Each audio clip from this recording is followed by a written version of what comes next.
Well, like anybody else in St. Louis, I heard Rush on KSHE for the first time, even though I was already in radio by then. And my first impression was I hated them.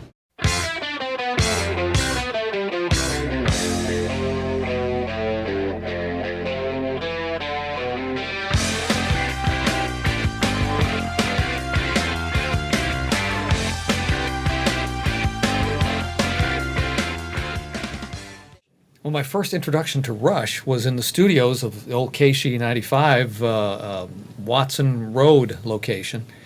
And I had got my job there in the fall of '76. And I was told to play some Rush. And I believe it was from the Fly By Night, my Fly By Night album. And we're looking at that with that big bird on the cover of that and thinking, wow, this is interesting. And I put the needle down on the record. And I heard Geddy Lee's voice and I went, what the heck is this? Night by night away from here, change my life again. Night by night, goodbye, my dear. Ship isn't coming and I just can't pretend. Really, I didn't think they were going to last that long, to be honest with you. And I think if you ask those guys too, they listen back to their old stuff and they are very critical of it. You know, because it was a learning process for Rush. They were so young, and so I didn't think they were going to last that long. You know, how long could a band with a lead singer with that type voice last? And boy, did he prove me and a bunch of other people wrong, because his voice just grew as time, and got better as time went on, and the band did musically and everything, and they became one of my favorite bands all these years, and I like them. I like all eras of Rush, and their development of their music. All the years. The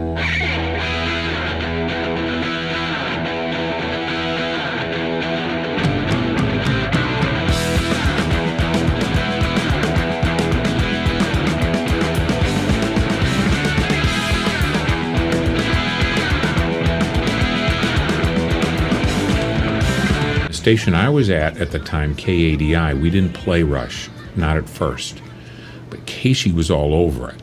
And I didn't like them at first.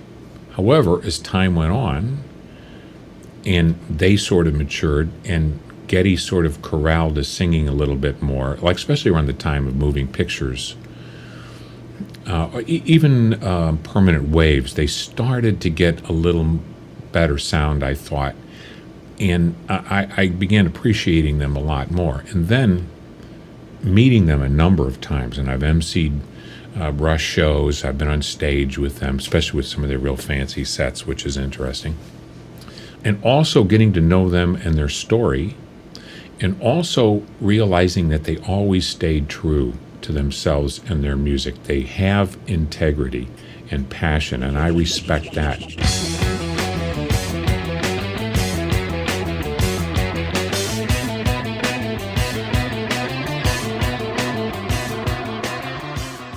I would have to say that my first impression of Rush, there was a morning show in St. Louis that when the guys started, they would play Tom Sawyer, and just that like, bow, like that first like initial sound that came out of that song, just, I think for me, because I like electronic music, I like classic rock, of course, I love all rock, but I also have like this niche of electronica that I really like, and to me, Rush kind of formulated that sound, that like interesting sound that no band was doing. Like Lynyrd Skynyrd does not sound that way, you know what I'm saying? Boston does not sound that way. So to hear that song, I remember that really struck a chord with me just growing up and listening to the radio. I think for me, Tom Sawyer personally was my song that really tuned me in. I think they're going to be well known for being well liked in the industry. Nobody says no other rock star says bad things about Rush.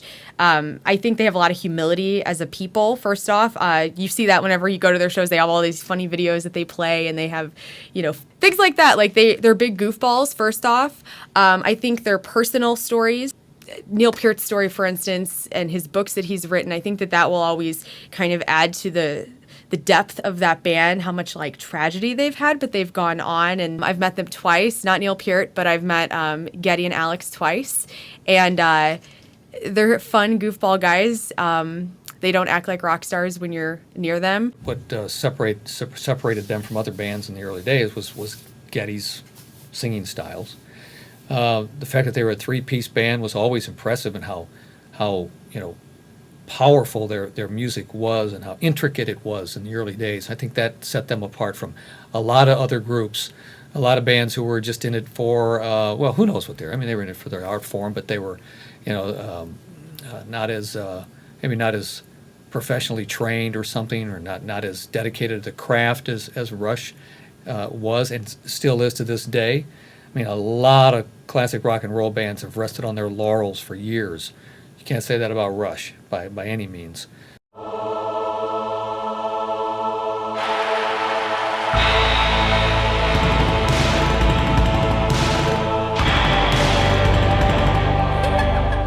They're going to be remembered for, how committed they were to their music and how good they were as musicians and how well they worked together over all those years, and that they were a three-piece band that made all this great music.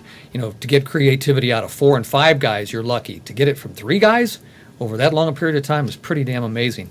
And I think meeting them and seeing how nice they are, they could very easily not be that way.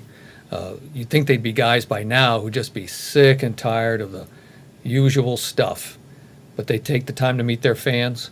They're very good in the different meet and greets that I've been a part of with them over all these years. And Geddy Lee is a huge baseball fan, and I've run into him. I was at Busch Stadium one day. The Cardinals were out of town, okay? And Rush was not in town. And I go down there to do something, and I go into the training room, and Rip Rowan is the Cardinals' clubhouse manager, and he's good friends with Geddy Lee. And I'll be darned, I walk around the corner, and who's in there in his office with him but Geddy Lee? And I believe Geddy Lee had one of his kids with him. And I was just stunned by it. And we had a brief conversation, and I've seen him down at Cardinal spring training, and he's always been very nice. And he roots for the Cardinals and Toronto, his hometown team. But we're his favorite National League team, his favorite National League city. So, that's been a remarkable thing as far as I'm concerned. And with Geddy Lee, I mean, he does have a tie to our community, and he's proud of that. Now, this won't surprise anybody. Rush fans out there know this. I've met Alex and Geddy a number of times because they're very grateful and happy with our relationship with Casey, and so they'll always come by, or we will see them. The last time I saw them was at Riverport, the time before last. What's Verizon now? Now, Alex and Geddy always come out. Neil doesn't, which I think most people know. And Alex and Geddy, the other thing is, they're not so impressed with themselves like a lot of other rock and roll stars. They're pretty much still real people. I think a lot of that may have to do with their heritage, their parents being, Holocaust survivors and things like that. And so they're willing to come out and greet the fans and take pictures. Neil, of course, is more private and a little bit more intellectual. But still a very interesting man, and still, because he chooses not to be so much one-to-one, doesn't mean that he's not out there trying to communicate with people. He's written all these books, he blogs, he tells people what he's been doing on his motorcycle and stuff like that. And he cares too. He's just not as comfortable with interface with the public.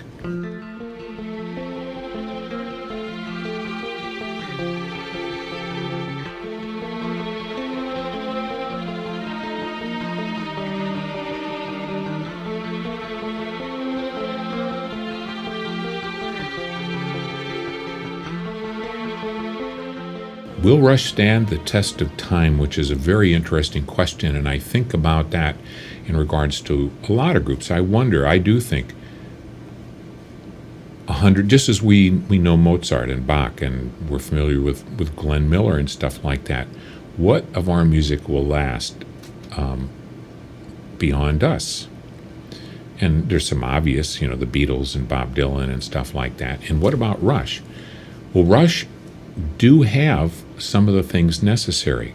I believe the best work comes from inspiration. The best pieces of work, the most iconic pieces of any kind of art, whether it's music or art or movies or any of that kind of stuff, books, things that stand the test of the time, the things that last, and the things that are the best are the things that come totally from inspiration. And Rush is certainly a candidate for that. The limiting factor in their music might be the subject matter of their songs, but at the same time, it might be the strength of what they do. Chances are for instance, Closer to the Heart is now more than ever such an important message. That men who hold high places need to forge a new reality closer to the heart. They have to get away from always thinking about profits and this and that, and think more about what they're doing in regards to people, what they do, how it affects other human beings, the products they make, the decisions they make. And right now that's so much more important than it ever was when they originally wrote that song. And I have a hunch that that's going to be important 100 years from now. Coming up on the 45-minute point in our countdown. So I started working at Casey in 2008, and I believe they toured through St. Louis in 2008. It could have been 2009. It was right when I started. It had to be 2008. And I remember setting up the Casey tent out at Verizon before the show started, and we were kind of near the front gates, and it was a beautiful summer day, and I wasn't really going into working the show being like, oh my God, it's Rush. I was just kind of setting up doing my radio job. And then all of a sudden, I start hearing Rush sound check. And it was like, I will always say it was just like the most beautiful sound check ever, because they started playing Subdivisions. And you just hear the keys. You start hearing like that entire part of Subdivisions when it starts.